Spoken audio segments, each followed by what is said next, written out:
Este es el domingo 19 del tiempo ordinario de este tercer ciclo dedicado al Evangelio de San Lucas. Vamos más o menos a la mitad del Evangelio.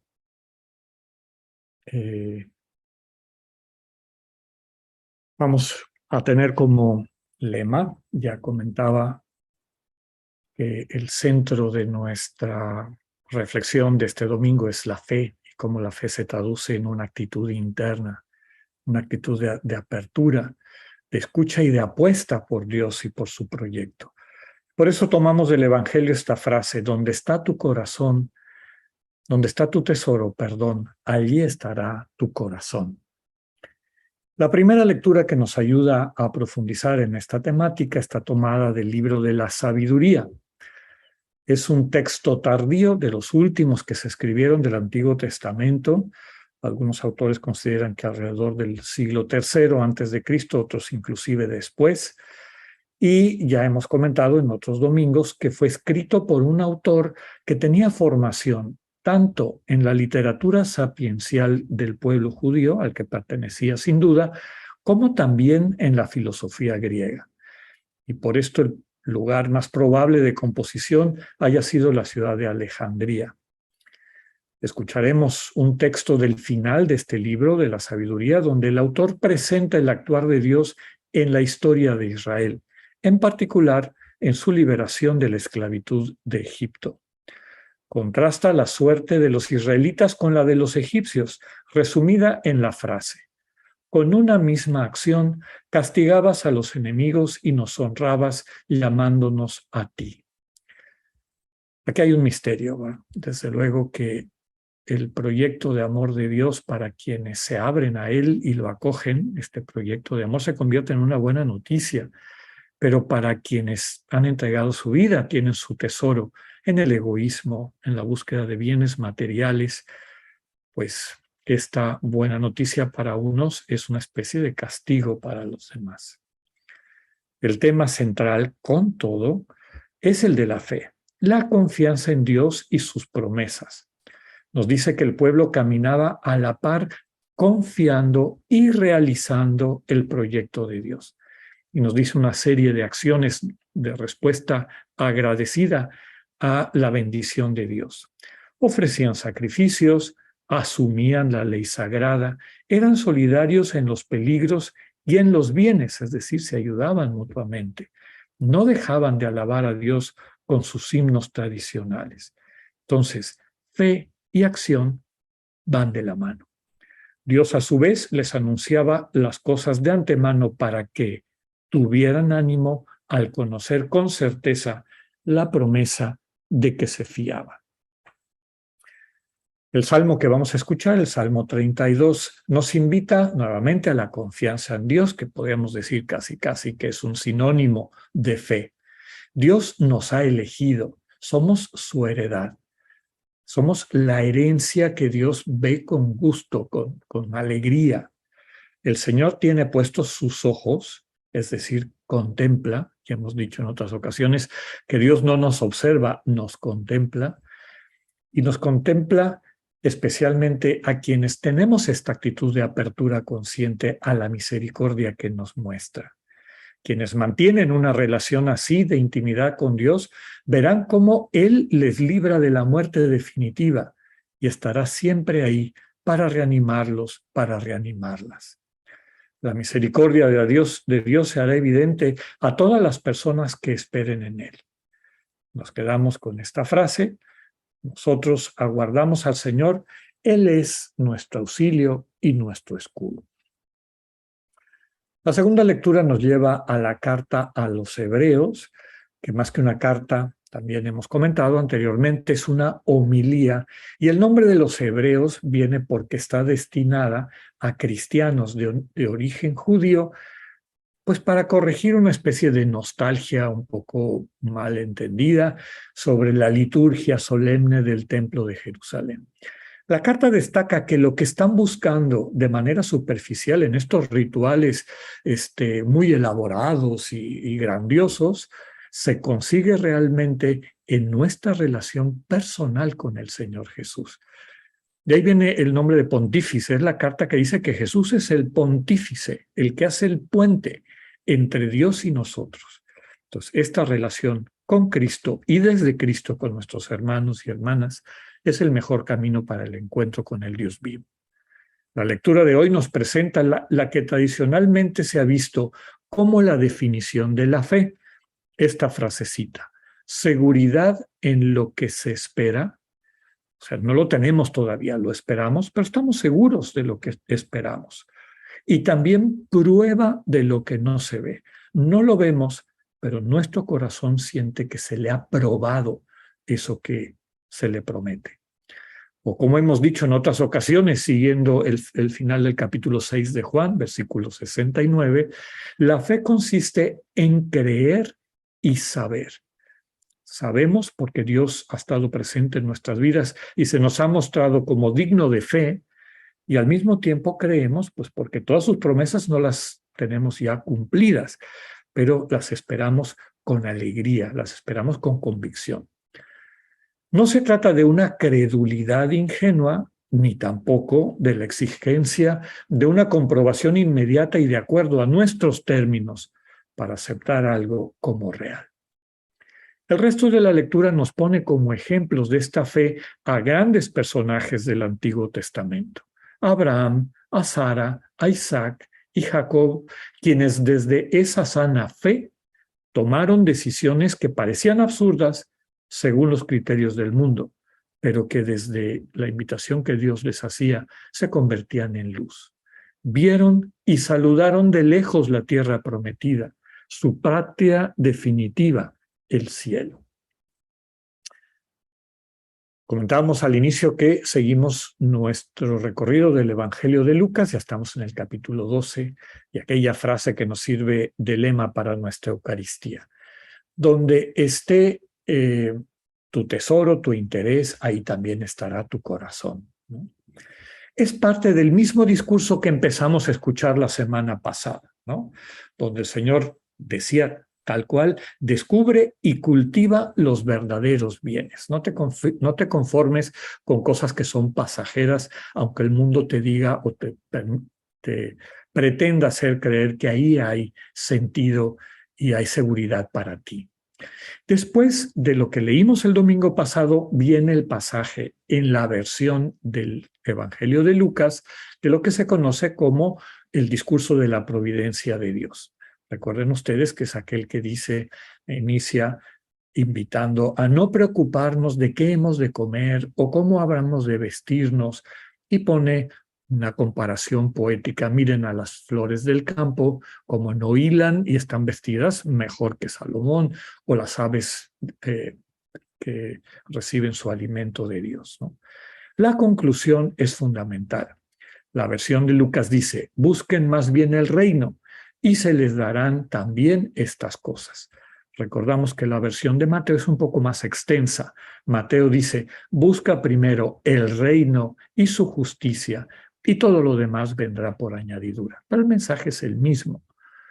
Dado que esta lectura se lee en otra liturgia, nos la saltamos en nuestra secuencia dominical. No la vamos a leer hoy, pero sí quería yo mostrarles que es parte de un discurso más largo.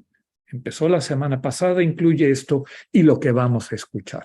La lectura de hoy inicia con una nota de esperanza que ya nos recordaba Ana Laura al inicio. Qué linda frase: no temas, pequeño rebaño, porque su Padre ha tenido a bien darles el reino. Después sigue una serie de recomendaciones. Usa todos tus recursos para hacer el bien. Nuevamente nos invita a no acumular las cosas que se pueden echar a perder. Quien ejercita el amor se hace de un tesoro inagotable en el cielo, inaccesible a los ladrones y a la polilla. El Señor después recomienda que no perdamos tiempo en poner este proyecto de vida en obra. Usa las expresiones simbólicas de estar en todo momento listos para el viaje definitivo, que es la muerte corporal, la muerte física, que es el inicio de nuestro camino hacia la vida definitiva en Dios. Es importante estar al pendiente de la llegada del Señor para abrirle la puerta cuando llame. También la imagen del ladrón se nos presenta, este ladrón que llega cuando menos lo esperamos. Lo recibirán con alegría, recibirán al Señor con alegría quienes tengan mucho que mostrarle en cuanto a su ejercicio del amor. Dice el evangelista que entonces el Señor, el que llega, se ceñirá, los hará sentar a la mesa y les irá sirviendo. Ante la pregunta de Pedro de si esta enseñanza de Jesús era solo para los apóstoles o para todas las personas, el Señor no contesta directamente. Hace alusión a la figura del administrador fiel y solícito a quien se le ha puesto al frente de la servidumbre para que les reparta su ración en el tiempo apropiado. Todas y todos tenemos dones y talentos que el Señor nos ha confiado para nutrir a nuestras hermanas, a nuestros hermanos. Es muy importante entregarlos a tiempo. Termina diciendo que mientras más conozcamos y aprendamos a esperar en el Señor, más se podrá esperar de nosotras y nosotros. Nos quedamos con esta frase: al que mucho se le dio, mucho se le pedirá. Al que mucho se le confió, más se le pedirá.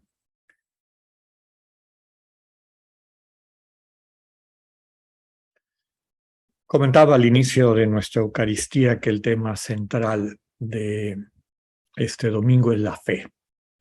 Y bueno, la fe no es algo exclusivo de las personas que tienen una afiliación religiosa o que pertenecen a alguna religión o a algún grupo espiritual. Toda persona vive desde que nació con fe. La mayor parte de nosotros, por ejemplo, no conocimos a nuestros antepasados. Si te hablan de tu bisabuelo o de tu tatarabuelo, pues crees, es decir, haces un acto de confianza de que eso que te están diciendo tiene sentido. Cuando vamos y escuchamos en nuestras clases elementos de la historia de nuestro país, elementos también de situaciones científicas de personas que para nosotros tienen una autoridad, también hacemos un acto de fe, porque finalmente no podemos corroborar absolutamente todas las cosas que utilizamos como referentes de verdad. Que si la luna gira alrededor de la Tierra, en fin.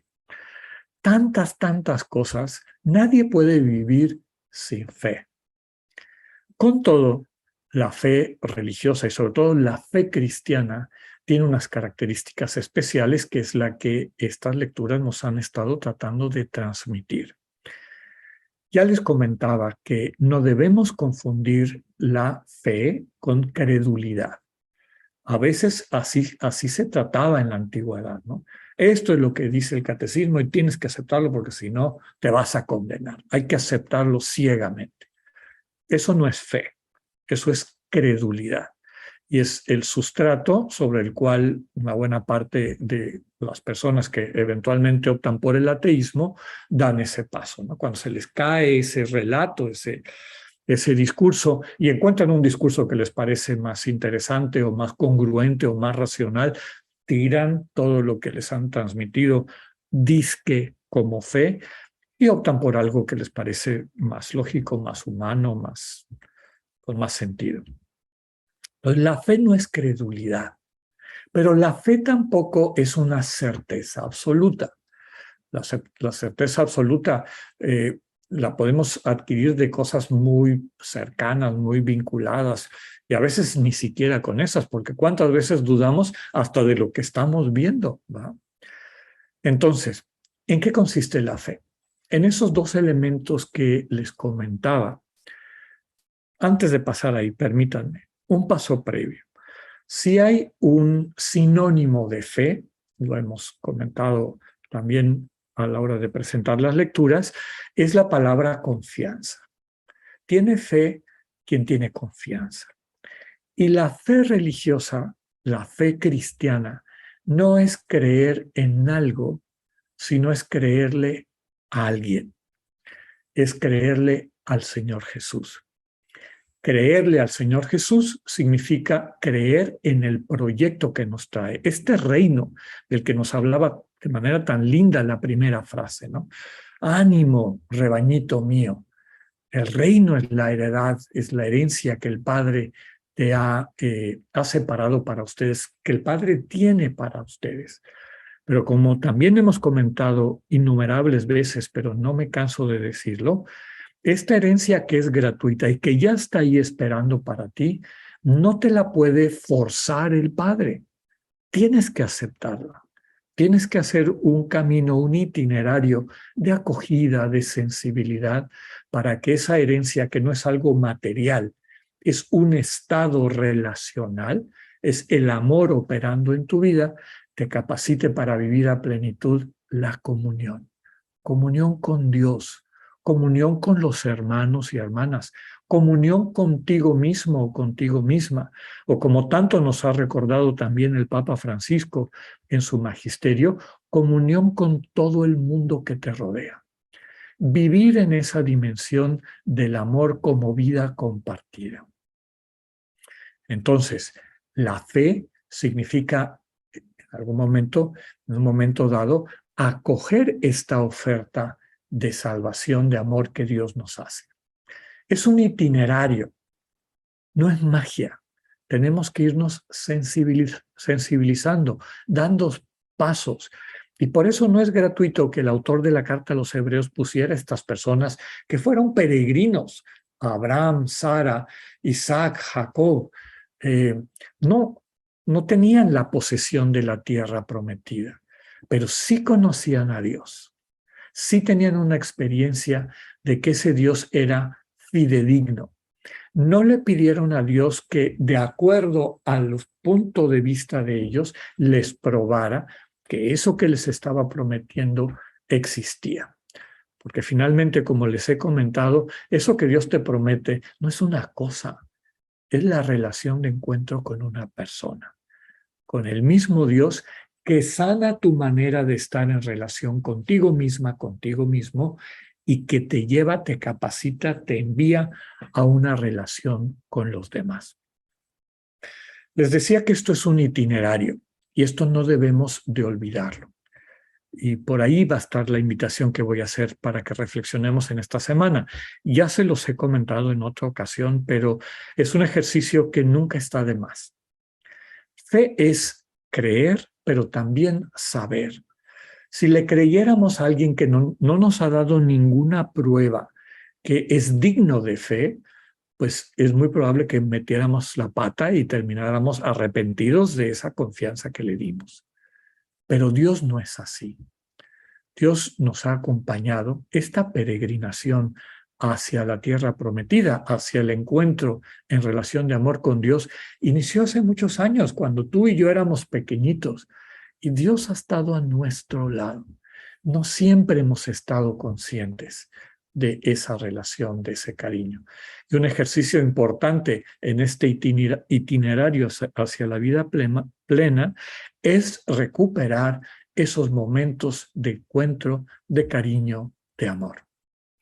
Pidámosle al Señor que vaya creciendo en nosotros la verdadera fe. La credulidad no la necesitamos, esa más bien te lleva muchas veces a cometer errores, ni tampoco esta exigencia de que Dios nos pruebe todo a nuestra manera, porque muy probablemente lo que le exigiríamos no nos daría vida. Lo único que nos da vida plena es una relación de amor. Confiemos en Dios, recuperemos lo que esta historia de amor significa y dejémonos llevar de su mano a una experiencia cada vez más plena de ser uno con Él, sin división, sin confusión. Que así sea.